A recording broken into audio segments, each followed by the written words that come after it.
कहानी का टाइटल है इंस्पेक्टर माता दीन चांद पर। वैज्ञानिक कहते हैं चांद पर जीवन नहीं है। सीनियर पुलिस इंस्पेक्टर माता दीन डिपार्टमेंट में एमडी साहब कहते हैं वैज्ञानिक झूठ बोलते हैं, वहाँ हमारे जैसे ही मनुष्यों की आबादी है। विज्ञान ने हमेशा इंस्पेक्टर माता दीन से मात खाई है। फिंगरप्रिंट विशेषज्ञ कहता रहा है छुरे पर पाए गए निशान मुलजिम की अंगुलियों के नहीं हैं, पर माता दीन उसे सजा दिला ही देते हैं। माता दीन कहते हैं ये वैज्ञानिक केस का पूरा इन्वेस्टिगेशन नहीं करते। उन्होंने चांद का उजला हिस्सा देखा और कह दिया वहाँ जीवन नहीं है। मैं चांद का अंधेरा हिस्सा देख कर आया हूँ, वहाँ मनुष्य जाति है। यह बात सही है क्योंकि अंधेरे पक्ष के माता दीन माहिर माने जाते हैं। पूछा जाएगा इंस्पेक्टर माता दीन चांद पर क्यों गए थे?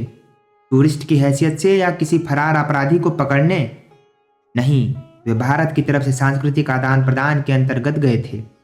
चांद सरकार ने भारत सरकार को लिखा था यूँ हमारी समस्या बहुत आगे बढ़ी है, पर हमारी पुलिस में पर्याप्त क्षमता नहीं है। वह अपराधी का पता लगाने और उसे सजा दिलाने में अक्सर सफल नहीं होती। सुना है आपके यहाँ रामराज है, मेहरबानी करके किसी पुलिस अफसर को भेजें जो हमारी पुलिस को शिक्षित कर दे। गृह मंत्री ने सचिव से कहा किसी आईजी को भेज दो। सचिव ने कहा नहीं सर, आईजी नहीं भेजा जा सकता, प्रोटोकॉल का सवाल है। चांद हमारा एक क्षुद्र उपग्रह है, आईजी के रैंक के आदमी नहीं भेजेंगे, किसी सीनियर इंस्पेक्टर को भेज देता हूँ। तय किया गया कि हजारों मामलों के इन्वेस्टिगेटिंग ऑफिसर सीनियर इंस्पेक्टर माता दीन को भेज दिया जाए। चांद की सरकार को लिख दिया गया कि आप माता दीन को लेने के लिए पृथ्वीयान भेज दीजिए।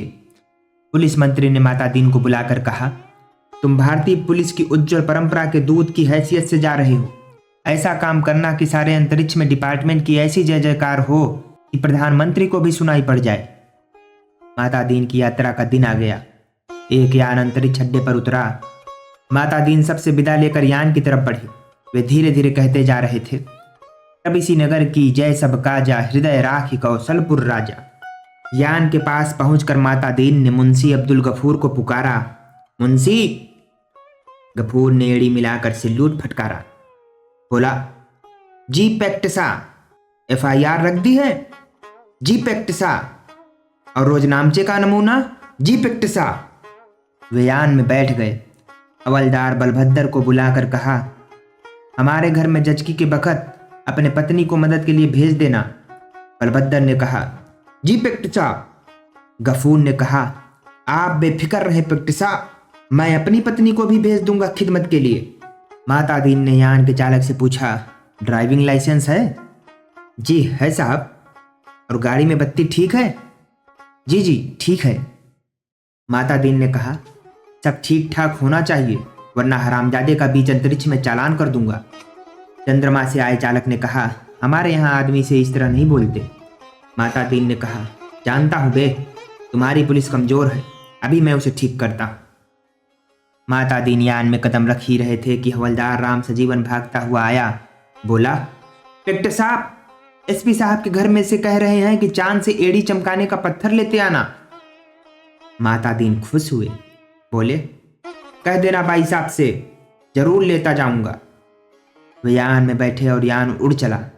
पृथ्वी के वायुमंडल से यान बाहर निकला ही था कि माता दीन ने चालक से कहा अबे हार्न क्यों नहीं बजाता? चालक ने जवाब दिया आसपास लाखों मील में कुछ नहीं है। माता दीन ने डांटा मगर रूल इज रूल, हार्न बजाता चल। चालक अंतरिक्ष में हार्न बजाता हुआ यान को चांद पर उतार लाया। अंतरिक्ष अड्डे पर पुलिस अधिकारी माता दीन के स्वागत के लिए खड़े थे। माता दीन रोप से उतरे और उन अफसरों के कंधों पर नजर डाली। वहां किसी के स्टार नहीं थे, फीते भी किसी के नहीं लगे थे। लिहाजा माता दीन ने एड़ी मिलाना और हाथ उठाना जरूरी नहीं समझा। फिर उन्होंने सोचा मैं यहाँ इंस्पेक्टर की हैसियत से नहीं, सलाहकार की हैसियत से आया हूँ। माता दीन को वे लोग लाइन में ले गए और एक अच्छे बंगले में उन्हें टिका दिया। एक दिन आराम करने के बाद माता दीन ने काम शुरू कर दिया। पहले उन्होंने पुलिस लाइन का मुलाहजा किया। शाम को उन्होंने आईजी से कहा आपके यहाँ पुलिस लाइन में हनुमान जी का मंदिर नहीं है? हमारे रामराज में पुलिस लाइन में हनुमान जी हैं। आईजी ने कहा हनुमान कौन थे? हम नहीं जानते। माता दीन ने कहा हनुमान का दर्शन हर कर्तव्यपरायण पुलिस वाले के लिए जरूरी है। हनुमान सुग्रीव के यहाँ स्पेशल ब्रांच में थे। उन्होंने सीता माता का पता लगाया था। एब्डक्शन का मामला था, दफा 362। हनुमान जी ने रावण को सजा वहीं दे दी, उसकी प्रॉपर्टी में आग लगा दी। पुलिस को यह अधिकार होना चाहिए कि अपराधी को पकड़ा और वहीं सजा दे दी, अदालत में जाने का झंझट नहीं। मगर यह सिस्टम अभी हमारे रामराज में भी चालू नहीं हुआ। हनुमान जी के काम से भगवान रामचंद्र बहुत खुश हुए। वे उन्हें अयोध्या ले आए और टाउन ड्यूटी में तैनात कर दिया। वही हनुमान हमारे आराध्य देव हैं। मैं उनकी फोटो लेता आया हूँ। उस पर ये मूर्तियां बनवाइए और हर पुलिस लाइन में स्थापित करवाइए। थोड़े ही दिनों में चांद की हर पुलिस लाइन में हनुमान जी स्थापित हो गए। माता दीन उन कारणों का अध्ययन कर रहे थे जिनसे पुलिस लापरवाह और अलाल हो गई है। वह अपराधों पर ध्यान नहीं देती। कोई कारण नहीं मिल रहा था। एकाएक उनकी बुद्धि में एक चमक आई। उन्होंने मुंशी से कहा, जरा तनख्वाह का रजिस्टर बताओ। तनख्वाह का रजिस्टर देखा तो सब समझ गए। कारण पकड़ में आ गया। शाम को उन्होंने पुलिस मंत्री से कहा, मैं समझ गया कि आपकी पुलिस मुस्तैद क्यों नहीं है। आप इतनी बड़ी तनख्वाहें देते हैं, इसीलिए सिपाही को 500, हवलदार को 700, थानेदार को 1000। ये क्या मजाक है? आखिर पुलिस अपराधी को क्यों पकड़े? हमारे यहाँ तो सिपाही को 100 और इंस्पेक्टर को 200 देते हैं, तो 24 घंटे में जुर्म की तलाश करते हैं। आप तनख्वाहें फौरन घटाइए। पुलिस मंत्री ने कहा, मगर यह तो अन्याय होगा। अच्छा वेतन नहीं मिलेगा तो वे काम ही क्यों करेंगे? माता दीन ने कहा, इसमें कोई अन्याय नहीं है। आप देखेंगे कि पहले घटी हुई तनख्वाह मिलते ही आपकी पुलिस की मनोवृत्ति में क्रांतिकारी परिवर्तन हो जाएगा। पुलिस मंत्री ने तनख्वाहें घटा दी और 2-3 महीनों में सचमुच बहुत फर्क आ गया। पुलिस एकदम मुस्तैद हो गई, सोते से एकदम जाग गई, चारों तरफ नजर रखने लगी। अपराधियों की दुनिया में घबराहट छा गई। पुलिस मंत्री ने तमाम थानों के रिकॉर्ड बुलवा कर देखे। पहले से कई गुने अधिक केस रजिस्टर हुए थे। उन्होंने माता दीन से कहा, मैं आपकी सोच की तारीफ करता हूं। आपने क्रांति कर दी, पर यह हुआ किस तरह? माता दीन ने समझाया, बात बहुत मामूली है जी। कम तनख्वाह दोगे तो मुलाजिम की गुजर नहीं होगी। 100 रुपए में सिपाही बच्चों को नहीं पाल सकता। 200 में इंस्पेक्टर ठाट बाट नहीं मेंटेन कर सकता। उसे ऊपरी आमदनी करनी ही पड़ेगी, और ऊपरी आमदनी तभी होगी जब वह अपराधी को पकड़ेगा, गरज की वह अपराधों पर नजर रखेगा, सचेत, कर्तव्य परायण और मुस्तैद हो जाएगा। हमारे रामराज के स्वच्छ और सक्षम प्रशासन का यही रहस्य है।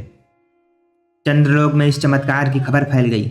लोग माता दीन को देखने आने लगे कि वह आदमी कैसा है जो तनख्वाह कम करके सक्षमता ला देता है। पुलिस के लोग भी खुश थे। वे कहते, गुरु आप इधर न पधारते तो हम सभी कोरी तनख्वाह से ही गुजर करते रहते। सरकार भी खुश थी कि मुनाफे का बजट बनने वाला था। आधी समस्या हल हो गई। पुलिस अपराधी पकड़ने लगी थी। अब मामले की जांच विधि में सुधार करना रह गया था। अपराधी को पकड़ने के बाद उसे सजा दिलाना। माता दीन इंतजार कर रहे थे कि कोई बड़ा केस हो जाए तो नमूने के तौर पर उसका इन्वेस्टिगेशन कर बताएं। एक दिन आपसी मारपीट में एक आदमी मारा गया। माता दीन कोतवाली में आकर बैठ गए और बोले, नमूने के लिए इस केस का इन्वेस्टिगेशन मैं करता हूँ, आप लोग सीखिए। यह कत्ल का केस है। कत्ल के केस में एविडेंस बहुत पक्का होना चाहिए। कोतवाल ने कहा, पहले कातिल का पता लगाया जाएगा, तभी तो एविडेंस इकट्ठा किया जाएगा। माता दीन ने कहा, नहीं, उल्टे मत चलो, पहले एविडेंस देखो। क्या कहीं खून मिला, किसी के कपड़ों पर या कहीं और? एक इंस्पेक्टर ने कहा, हाँ, मारने वाले तो भाग गए थे। मृतक सड़क पर बेहोश था। एक भला आदमी वहां रहता है, उसने उठाकर अस्पताल भेजा। उस भले आदमी के कपड़ों पर खून के दाग लग गए हैं। माता दीन ने कहा, उसे फौरन गिरफ्तार करो। कोतवाल ने कहा, मगर उसने तो मरते हुए आदमी की मदद की थी। माता दीन ने कहा, वह सब ठीक है, पर तुम खून के दाग ढूंढने और कहाँ जाओगे? जो एविडेंस मिल रहा है उसे तो कब्जे में करो। वह भला आदमी पकड़कर बुलवा लिया गया। उसने कहा, मैंने तो मरते आदमी को अस्पताल भिजवाया था, मेरा क्या कसूर है? चांद की पुलिस उसकी बात से एकदम प्रभावित हुई। माता दीन प्रभावित नहीं हुए। सारा पुलिस महकमा उत्सुक था कि अब माता दीन क्या तर्क निकालते हैं। माता दीन ने उससे कहा, पर तुम झगड़े की जगह क्यों गए? उसने जवाब दिया, मैं झगड़े की जगह नहीं गया, मेरा मकान वहां है। झगड़ा मेरे मकान के सामने हुआ। अब फिर माता दीन की प्रतिभा की परीक्षा थी। सारा महकमा उत्सुक देख रहा था। माता दीन ने कहा, मकान है तो ठीक है, पर मैं पूछता हूं झगड़े की जगह जाना ही क्यों? इस तरह का कोई जवाब नहीं था। वह बार बार कहता, मैं झगड़े की जगह नहीं गया, मेरा वही मकान है। माता दीन उसे जवाब देते, सो ठीक है, पर झगड़े की जगह जाना ही क्यों? इस तरह की प्रणाली से पुलिस के लोग बहुत प्रभावित हुए। अब माता दीन जी ने इन्वेस्टिगेशन का सिद्धांत समझाया। देखो, आदमी मारा गया है तो यह पक्का है कि किसी ने उसे जरूर मारा। कोई कातिल है, किसी को सजा होनी है। सवाल है किसको सजा होनी है। पुलिस के लिए यह सवाल इतना महत्व नहीं रखता जितना यह सवाल कि जुर्म किस पर साबित हो सकता है या किस पर साबित होना चाहिए। कत्ल हुआ है तो किसी मनुष्य को सजा होगी ही, मारने वाले को होती है या बेकसूर को। यह अपने सोचने की बात नहीं है। मनुष्य मनुष्य सब बराबर हैं, सब में उसी परमात्मा का अंश है। हम भेदभाव नहीं करते, यह पुलिस का मानवतावाद है। दूसरा सवाल है कि किस पर जुर्म साबित होना चाहिए। इसका निर्णय इन बातों से होगा। नंबर 1, क्या वह आदमी पुलिस के रास्ते में आता है। नंबर 2, या उसको सजा दिलाने से ऊपर के लोग खुश होंगे। माता दीन को बताया गया कि वह आदमी भला है, पर पुलिस अन्याय करे तो विरोध करता है। जहां तक ऊपर के लोगों का सवाल है, वह वर्तमान सरकार की विरोधी राजनीति वाला है। माता दीन ने टेबल ठोककर कहा, फर्स्ट क्लास, पक्का एविडेंस और ऊपर का सपोर्ट। एक इंस्पेक्टर ने कहा, पर हमारे गले यह बात नहीं उतरती कि एक निरपराध भले आदमी को सजा दिलाई जाए। माता दीन ने समझाया, देखो, मैं समझा चुका हूं कि सब में उसी ईश्वर का अंश है। सजा इसे हो या कातिल को, फांसी पर तो ईश्वर ही चढ़ेगा ना। फिर तुम्हें कपड़ों पर खून मिल रहा है, इसे छोड़कर तुम कहां खून ढूंढते फिरोगे। तुम तो भरो FIR। माता दीन ने FIR भरवा दी। बखत जरूरत के लिए जगह खाली छुड़वा दी। दूसरे दिन पुलिस कोतवाल ने कहा, गुरुदेव, हमारी तो बड़ी आफत है। तमाम भले आदमी आते हैं और कहते हैं, उस बेचारे बेकसूर को क्यों फंसा रहे हो। ऐसा तो चंद्रलोक में कभी नहीं हुआ। बताइए, हम क्या जवाब दें। हम तो बहुत शर्मिंदा हैं। माता दीन ने कोतवाल से कहा, घबराओ मत। शुरू शुरू में इस काम में आदमी को शर्म आती है, आगे तुम्हें बेकसूर को छोड़ने में शर्म आएगी। हर चीज का जवाब है। अब आपके पास जो आए उसे कह दो, हम जानते हैं वह निर्दोष है, पर हम क्या करें। यह सब ऊपर से हो रहा है। कोतवाल ने कहा, तब वे SP के पास जाएंगे। माता दीन बोले, SP भी कह दें कि ऊपर से हो रहा है, तब वे IG के पास शिकायत करेंगे। IG भी कहें कि सब ऊपर से हो रहा है, तब वे लोग पुलिस मंत्री के पास पहुंचेंगे। पुलिस मंत्री भी कहेंगे, भैया मैं क्या करूं, यह ऊपर से हो रहा है, तो वे प्रधानमंत्री के पास जाएंगे। प्रधानमंत्री भी कहें कि मैं जानता हूं वह निर्दोष है, पर यह ऊपर से हो रहा है। कोतवाल ने कहा, तब वे। माता दीन ने कहा, तब क्या। तब वे किसके पास जाएंगे, भगवान के पास ना। मगर भगवान से पूछकर कौन लौट सका है। कोतवाल चुप रह गया। वह इस महान प्रतिभा से चमत्कृत था। माता दीन ने कहा, एक मुहावरा ऊपर से हो रहा है हमारे देश में 25 सालों से सरकारों को बचा रखा है, तुम इसे सीख लो। केस की तैयारी होने लगी। माता दीन ने कहा, अब 4-6 चश्मदीद गवाह लाओ। कोतवाल, चश्मदीद गवाह कैसे मिलेंगे, जब किसी ने उसे मारते देखा ही नहीं, तो चश्मदीद गवाह कोई कैसे होगा। माता दीन ने सिर ठोंक लिया। इन बेवकूफों के बीच फंसा दिया गवर्नमेंट ने, इन्हें तो ABCD भी नहीं आती। झल्ला कर कहा, चश्मदीद गवाह किसे कहते हैं जानते हो। चश्मदीद गवाह वह नहीं जो देखे, बल्कि वह है जो कहे कि मैंने देखा। कोतवाल ने कहा, ऐसा कोई क्यों कहेगा। माता दीन ने कहा, कहेगा। समझ में नहीं आता कैसे डिपार्टमेंट चलाते हो। समझ में नहीं आता कैसे डिपार्टमेंट चलाते हो। अरे, चश्मदीद गवाहों की लिस्ट पुलिस के पास पहले से ही रहती है। जहां जरूरत हुई उन्हें चश्मदीद बना दिया। हमारे यहाँ ऐसे आदमी हैं जो साल में 300-400 वारदातों के चश्मदीद गवाह होते हैं। हमारी अदालतें भी मान लेती हैं कि इस आदमी में कोई दैवी शक्ति है, जिससे जान लेता है कि अमुक जगह वारदात होने वाली है और वहां पहले से ही पहुंच जाता है। मैं तुम्हें चश्मदीद गवाह बनाकर देता हूँ।